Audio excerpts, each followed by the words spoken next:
Hello and welcome to the Community Accelerator Grant Special Announcement Panel and Press Q&A.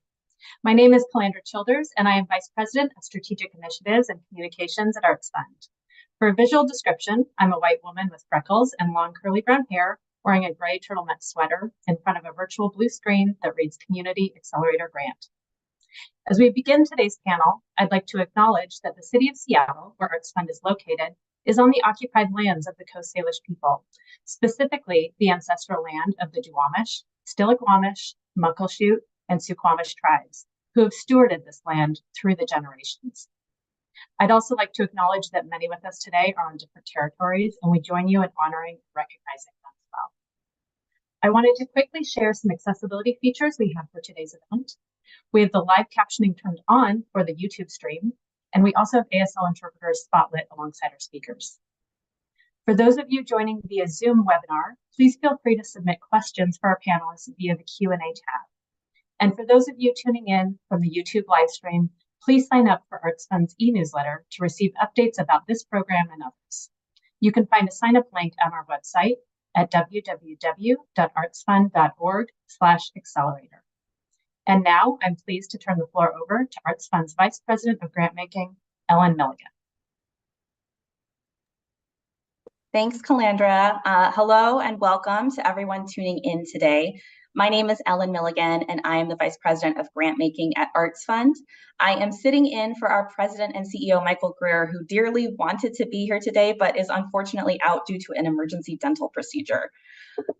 For a visual description, I am a white woman in my 30s with shoulder-length dark hair, wearing a sort of oatmeal-colored sweater, and sitting in front of a blue virtual background that says Community Accelerator Grant. At Arts Fund, our mission is to support the arts through leadership, advocacy, and grant-making in order to build a more healthy, equitable, and creative Washington. This mission is supported by three key pillars: organizational health, inclusivity and equity, and youth and family engagement. This all takes place while doing our best to center populations that have historically been the furthest away from large-scale philanthropy, and that includes Black, Indigenous, and people of color, LGBTQ+ people, people with disabilities, and rural populations. According to recently released data from the National Endowment for the Arts added more than $72 billion in value to the Washington state economy in 2021. Representing 10.8% of the state's economy. This is the highest percentage in the nation. At the same time, a fall 2023 arts survey conducted by the Seattle Times found that more than 60% of organizations report that ticket sales are still down compared to pre-pandemic data. Our sector has come so far from where we were 3 years ago at the height of the pandemic, but we are not yet out of the woods. Today, I am beyond excited to announce that Arts Fund, in partnership with the Paul G. Allen Family Foundation, will be renewing the Community Accelerator Grant Program in 2024. Thank you to the Paul G. Allen Family Foundation for your continued partnership and for funding this important program. The 2024 Community Accelerator Grant Program will distribute $10 million in unrestricted funding to organizations across Washington whose primary mission is to produce or support arts and culture activities. This second round of funding builds on the program's groundbreaking 2023 pilot, which provided a total of $10 million to 671 organizations, and will continue to prioritize organizations that center BIPOC, LGBTQ+, and people with disabilities, as well as those located in rural communities. The program funded every eligible applicant in 2023, including organizations in 35 of Washington's 39 counties. While the funding could be used for any aspect of the grantee's work, recipients indicated their greatest needs were for salaries and labor, programming, and rent and facility costs. A couple of notable facts. Last year's program had an average grant of $14,909. 69% of grantees reported their annual budget at less than $500,000, and 28% of those groups had a budget between $25,000 and $100,000. Ultimately, 97% of 2023 grant recipients reported that they believe this program will help them raise additional revenue, supporting the Accelerator concept. Applications for the 2024 program will run from February 5th to March 5th, 2024. The process will again utilize a community advisory panel, which will inform the application, outreach, and awardee slate. This year's eligibility parameters will be finalized by the community advisory panel and will be announced in January 2024. An informational webinar on the application process and application parameters will be held in January, exact date and time to come. Thank you again to the Paul G. Allen Family Foundation for your investment in our critical sector. And we hope this investment and program will continue to support the vital cultural institutions that make our neighborhoods and communities strong and vibrant. At this time, I'd like to introduce our panel. I am joined today by representatives of esteemed cultural organizations who were recipients of the previous round of funding through the Community Accelerator Grant Program. We have invited them here today to share more about their personal experiences and enlighten us on the impact of these funds that they've had on communities across Washington. I'd now like to invite Rebecca Gallivan forward, Executive Director of Cascadia Music in Twisk, Washington. Hello, thank you so much for having us.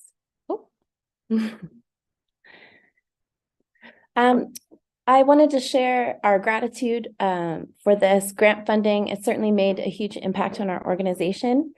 Like we said, I'm from Cascadia Music. We are a small community music organization in the Methow Valley, Twisp and Winthrop, Washington. Our mission is building community through sharing the joy of music. And that's really the heart of our programming. We offer scholarships, music lessons, community ensembles like orchestra and chorale, performance series, and workshops with visiting artists. For the last almost 40 years, we've been mainly run by volunteers, and I'm currently our first paid staff member. Wonderful. Well, thank you so much for being here today, Rebecca. I'd now like to introduce Dan Nanampkin, Director of the Young Warrior Society in Nispelum, Washington. Welcome, Dan. Why, Limlip, thank you. Good day, good morning, everyone. I am very honored to be here today. My name that I'm known to this land. I am a tribal member of the Caldwell Confederated Tribes located in our homelands here in north central Washington. I am S'il, which means human being, he, him.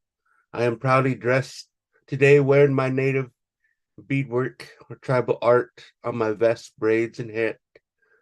I'm the founder and director of the Young Warrior Society, which is a diverse volunteer community group that teach the youth and adults land-based education, such as food sovereignty, indigenous cultural resiliency life skills, building bridges of unity, healing, and hope, decolonizing education through storytelling, performing arts, and culture.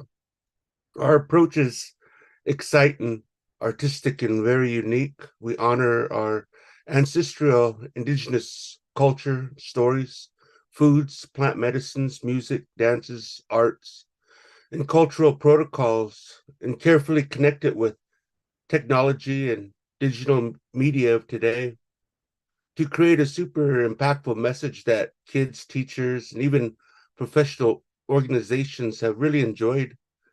We have created a theatrical stage performance titled Since Time Immemorial. There's nothing like it across this entire nation.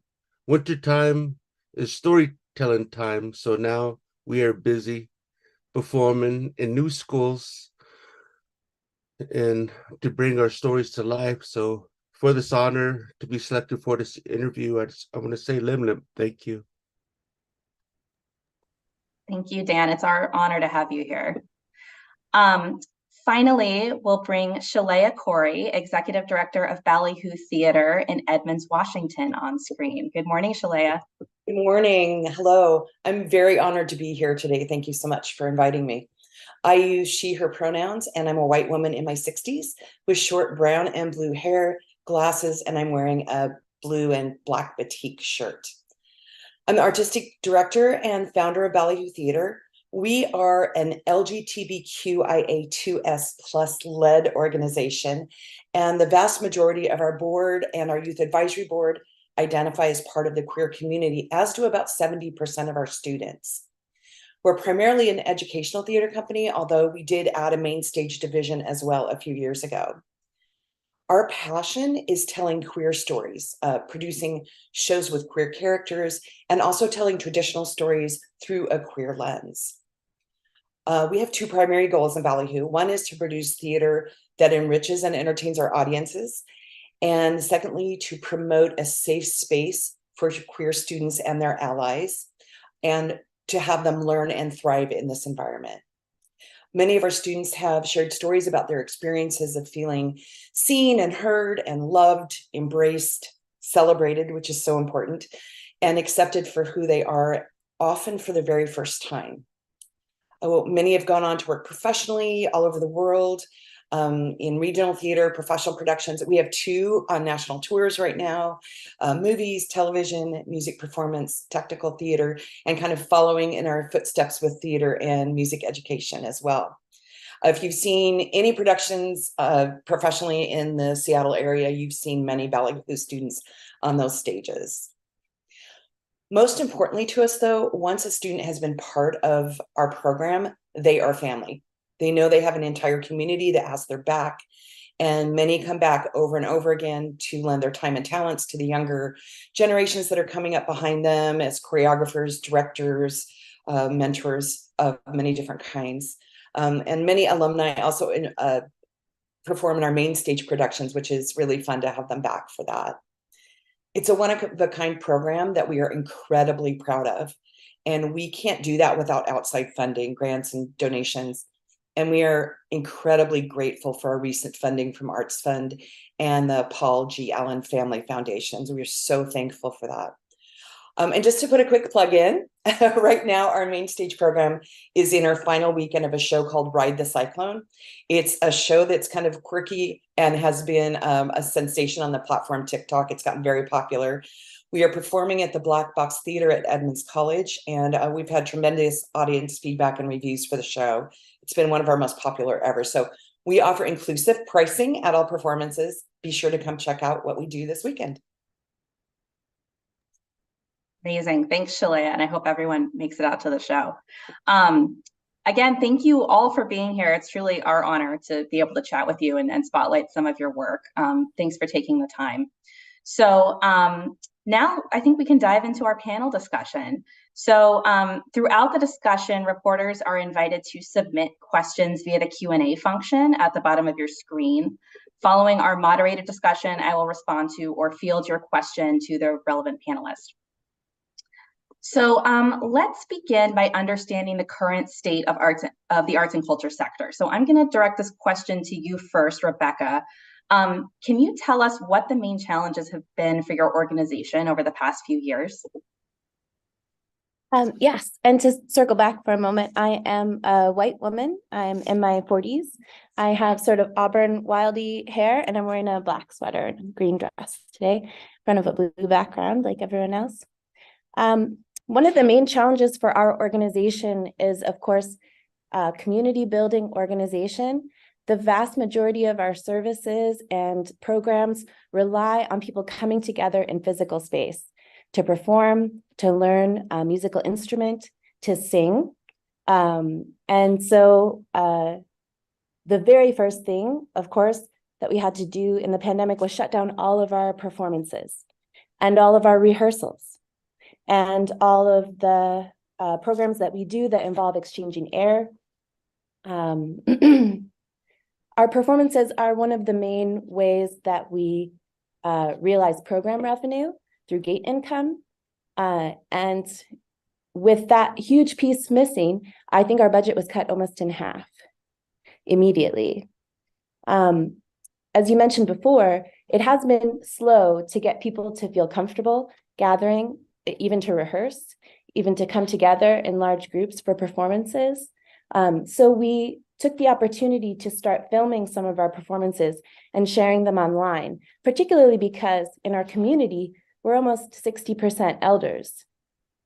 And we wanted to protect them while still giving them access to the joy of making music and seeing their neighbors and physicians up there on the stage. So we started filming in small groups, but monetizing that has been extremely challenging. So that gate income piece still has not fully come back. And I know other arts organizations are feeling that as well. I would love to see a way through technology, perhaps, that we could make music together virtually. But if you are a musician, you know that the lag time makes it impossible to play music together in real time online. So until we, figure that little piece out, we'll probably still rely on meeting in person for rehearsing and preparing for our performances. And people are just now feeling comfortable doing that at the levels they did pre-pandemic. Thanks, Rebecca. Before I move on to the next question, Shalaya or Dan, do you have anything to add about what the challenges have looked like for your organizations over the last few years? I think for us, exactly what Rebecca was saying, we had to shut down completely for a very long time. And in terms of educationally, during that period of the pandemic, a lot of our students aged out of the program without being able to bring in new younger students to replace them. So it brought our numbers down quite a bit. So we are not quite at pre-pandemic levels yet, but we are close.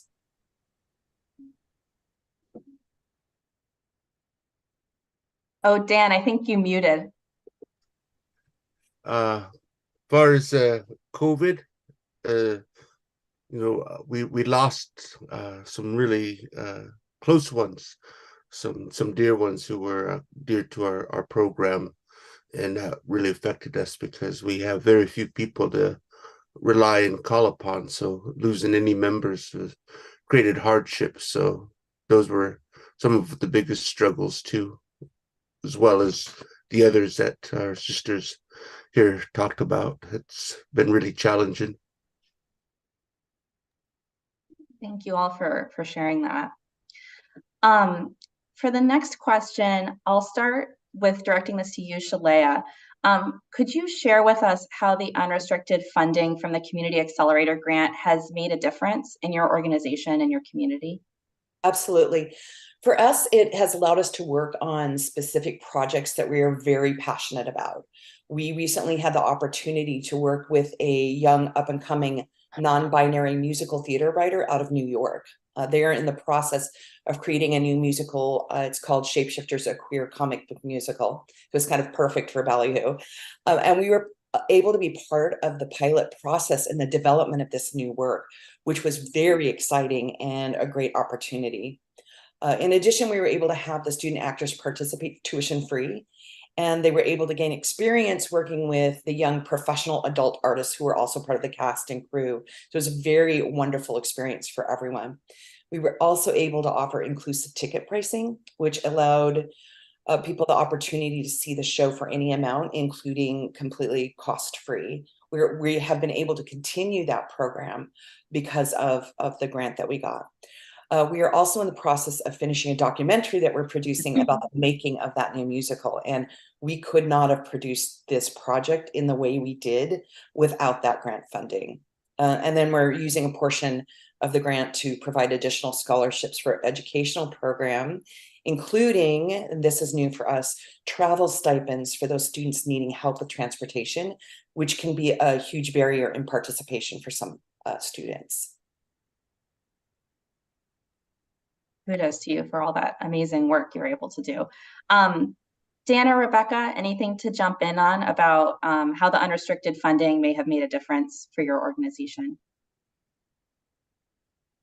Yeah, if I may, with a very small staff, receiving grants and applying for grants can sometimes be a challenge to track all those expenses and to put in the hours applying for them, not sure if we'll be awarded the grant.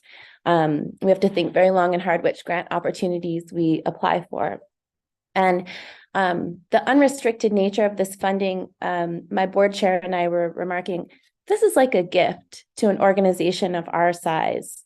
We can decide where it's most important to spend that money. We can change our mind if we need to do that. We can put it towards programming that really benefits our community, or we can, increase our footprint here in the community center and have an office that's open to the public to come and find out what we do. People stop by after they've been in the library and ask about music lessons. They ask about joining the choir.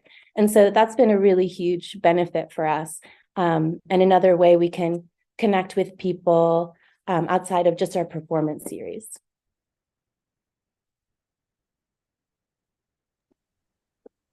Thanks, Rebecca. Well, I'll point this question to you, Dan, just to kind of drill down on this question about the funding a little bit more. Can you provide examples of how you've utilized the grant to address specific needs, whether it's supporting salaries, programming, or facility costs? Or I know you did some amazing things with it at Young Warrior Society. Thank you. I live on a tribal reservation in a rural area. We have many challenges in this beautiful land, like high rates of poverty, addictions, violence, homelessness. We live in a food desert with substandard healthcare. Support and resources are hard to come by. Often we are left out from opportunities to access philanthropy or technology. I am grateful for the support from the 2023 Community Accelerator grant, the Paul G. Allen Foundation. It has helped tremendously to create new, exciting educational workshops and to create a safe, welcoming environment that is conducive for learning, sharing, growing, and creating art. I'm excited to announce that in mid-December, we shall launch a podcast and website titled Honor All Life.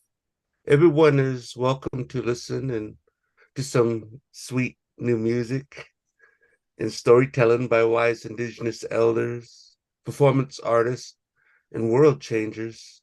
We will open your heart and mind with inspiration, better health, hope, and healing. Let's stay connected.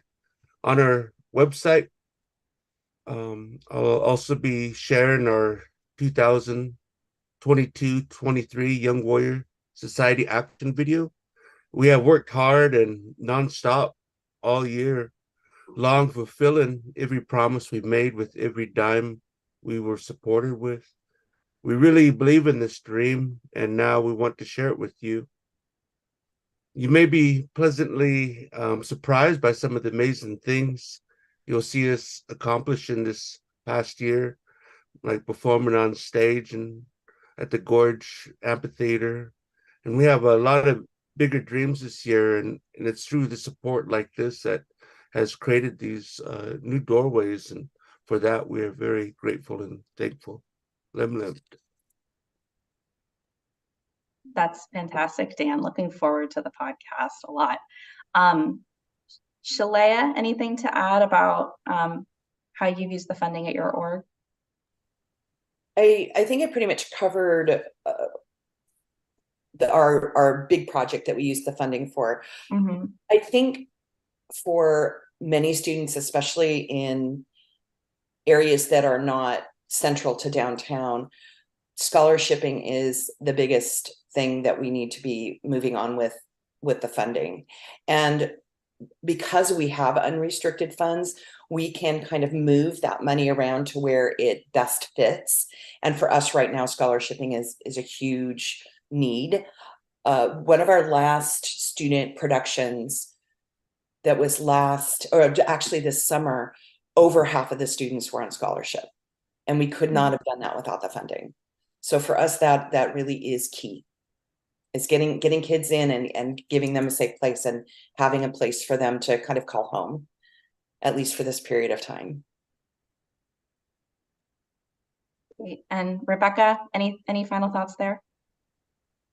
No, I think what everyone said is really true. Being able to choose as an organization what to do with these funds and where they'll have the most impact in our community has really been so helpful. And it's exciting to us to think about what types of programs we can come up with when they're not specifically tied to a certain type of funding or specifically tied to a certain type of funding cycle.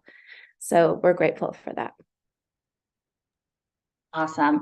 I'll also just put a plug out right now for the fact that Shalea, Rebecca, and Dan were all generous enough to speak with the grant making team and tell us kind of about what their experience was with this grant. So we have some case studies about what they were able to do with their funding that we'll be sharing on our website about them and a few other amazing orgs across the state of Washington. So thank you all for sharing those stories, and I encourage everyone to check that out. I'd now like to ask this, I'll ask each of you this in turn as well. What message or advice would you give prospective grantees considering applying for the 2024 program based on your experience with the Community Accelerator grant? So you first, Rebecca, what advice would you give? You know, it's always been helpful in our organization for us to have the application questions in advance and to be able to print them out and talk with our board about how to tell the best story about our organization. Our organization is built around community engagement. We sometimes have 3 generations of a family on stage performing together. We often have students and their teachers sitting next to each other in the orchestra. So I would encourage you to print out the full list of questions, gather all your documents together that you need to fill out the application, and then really take a look at those descriptive questions with the people who really believe in your organization and have them help you tell the story. Great advice, thank you. What about you, Dan? Well, if I could reapply for this funding, I would in a heartbeat. I really appreciate how smoothly everything went, how any concern was met with professionalism and support, everything well explained and taken care of. To my fellow Indigenous people out in the rural areas of Eastern Washington, all the underserved people of color, I'm here to advocate for you all. Anyone who cares for the dreams of our youth, educators who preserve Indigenous culture, anyone who promotes a future that envisions equality, unity, and honors all life, I say, dream big, get ready to do the work. Together we are stronger. Kast awil, lim. Thank you very much. Thank you, Dan. Shalea, any advice for prospective applicants? Well, that was beautifully said by both people. I would just say, reiterate what Rebecca said, to gather all your materials ahead of time. It makes the process so much easier just to have everything in front of you. Seeing the list ahead of time of what you're going to need is fantastic. I'd also be sure to reach out to the contact people if you need help. That's what they're there for, and they're very, very helpful and very timely in getting back to you. So it's a tremendous help. Thank you. Thank all of you. All right, so now we'll transition to some questions from the press. So we heard from Shalea about an upcoming event through Ballyhoo Theater. Dan and Rebecca, are there any activities that you have coming up that you're excited about? Perhaps events that have been made possible because of the flexibility offered through the funding?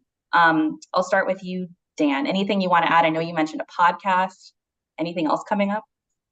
Yeah, we got some pretty awesome, like I said, storytelling time is during the winter, so a lot of our preparation, is building the show and performances, and it's pretty amazing. Some new schools are calling us to come and share, like Sela High School next week. We'll be in front of like 1,200 kids, and that's pretty wild. But we're hoping that we'll have some more opportunities, to on some big stages to perform the show that we've been building. So stay tuned for that and reach out to me, and let's see what we could generate, for the kids.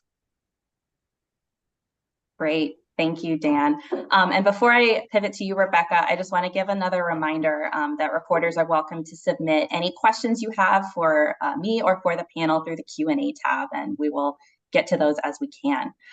Rebecca, anything you'd like to share about events or work coming up on the horizon?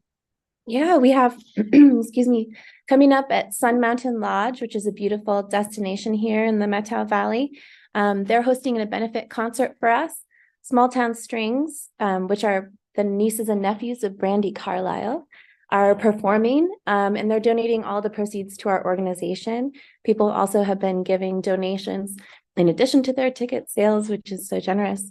So we're really looking forward to that, and also having just a lovely evening up there at Sun Mountain Lodge. And then since September, our community ensembles have been preparing for the holiday concert this year.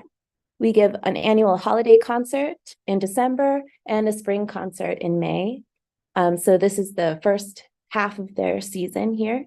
And we have, I believe we have almost 30 people in the choir, which is getting close to pre-pandemic levels, and about 70 or so people in the orchestra. And so I'm really looking forward to our community coming together. We often have to do 2 performances. And thanks to this funding, we're able to combine our virtual performance and our in-person performance. So we're going to be paying someone to do professional sound recording and professional video recording, in addition to having the live performance, like I said, so we can share that with our elders, some of whom can't leave their home or be in large groups. There's a wonderful care facility here that has big screen TVs, so hopefully we'll get it up on their monitors for them after we've had the holiday concert. All sounds amazing. Thank you all for sharing. All right, here's a question that I think is directed for me, so I'll go ahead and answer this one. So someone asked, can you talk about how the community advisory panel will shape this program? Absolutely. So our community advisory panel is critical to us having a kind of community-based and equitable program. The panelists are broadly representative of the communities that we aim to serve. So we try to get panelists from all over the state who have lived experience in the centered populations that we're trying to reach that are the furthest away from traditional philanthropy. And they help us think about how to shape the eligibility, what goes into the application, and how we can make an equitable distribution.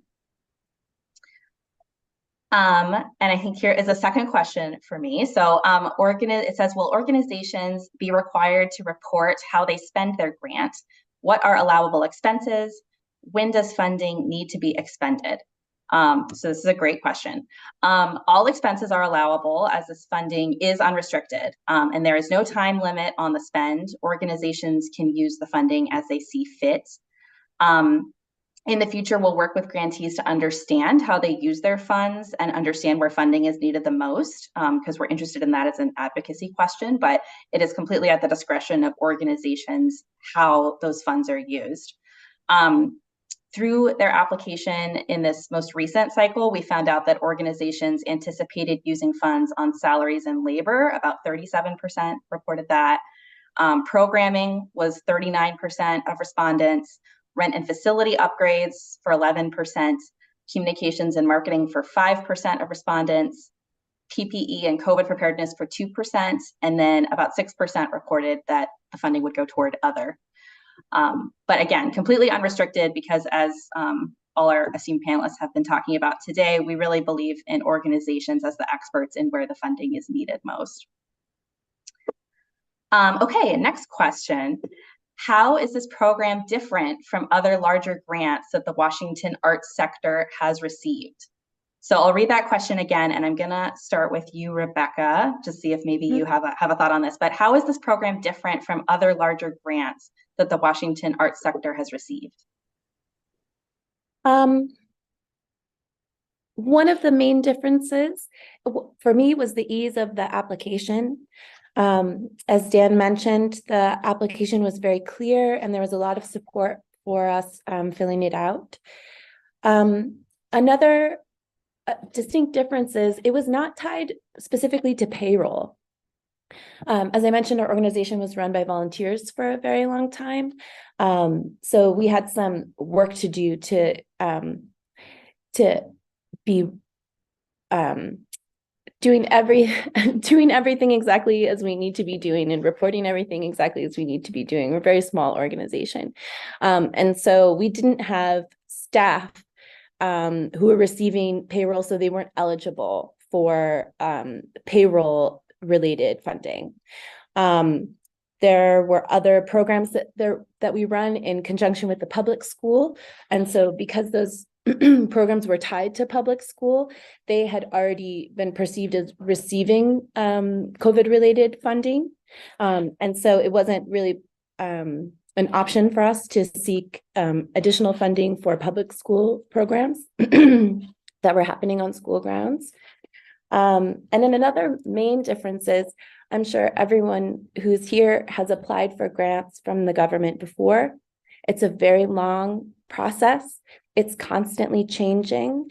There are numbers upon registrations that you need in order to apply for government funding. And then there are many levels of oversight after you've applied for the funding, to track expenses and things like that. So for an organization of our size, as I mentioned, with one staff member, that can be a huge burden, almost more of a burden than the benefit of receiving the funding in the first place. And so we're just so grateful for Paul G. Allen Family Foundation and for Arts Fund for recognizing that the people on the ground at the nonprofits are the best people to make the decisions about how to spend that funding. And we're so grateful for the trust you've extended to us to put that funding to its best use. Thank you, Rebecca.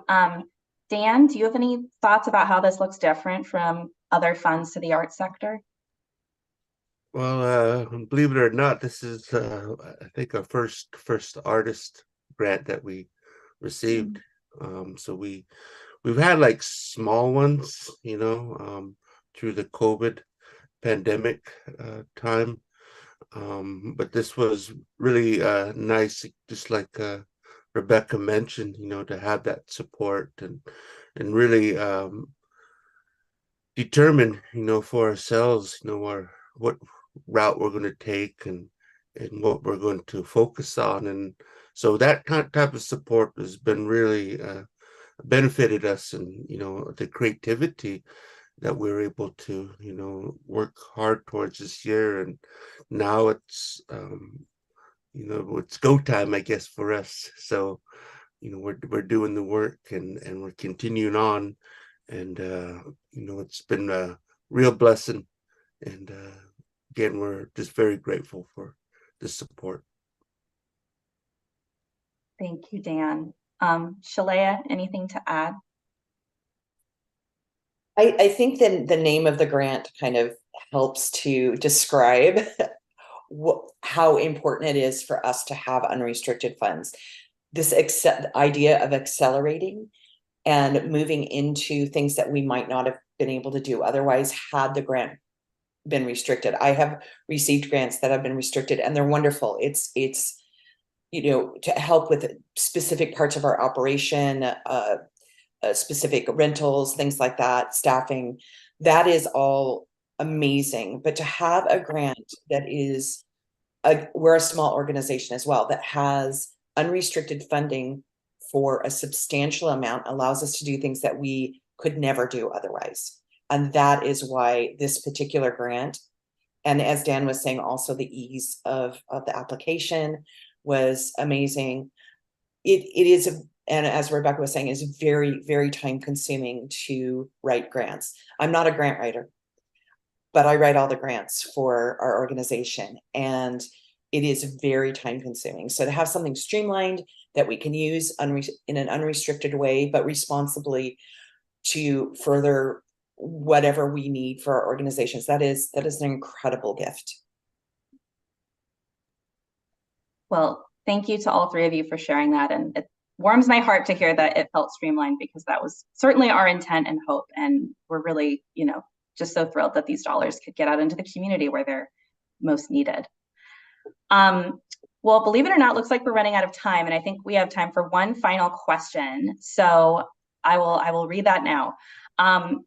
What would you want other funders to know about providing grants to Washington's arts and culture sector? I will take this one. So that is an excellent question. No single program can address all the challenges faced by the arts sector, particularly in the aftermath of the pandemic. The Community Accelerator Grant Program is meant to be a lifeline to arts and cultural organizations, but it also serves, we hope, as a model for other funders to get involved, especially providing this unrestricted funding that our wonderful representatives today have done such a great job of explaining why that's critical. Unrestricted funding allows recipients to use the grant in ways that best impact their community, and that flexibility is paramount. With that, I think we're out of time for our Q&A. So I want to thank our panelists once again so much for being here. And I think I'll pass it over to Calandra now for some final wrap up.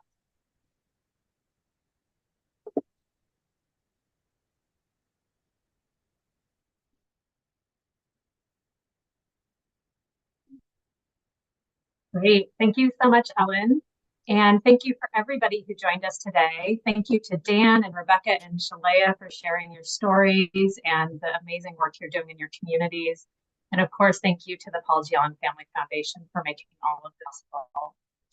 We have some final details and reminders about what comes next displayed on the screen. The application process will open on February 5th and close on March 5th, 2024. An informational webinar for eligibility parameters and application process will be held in January, and we'll announce that exact date and time in the coming month or so.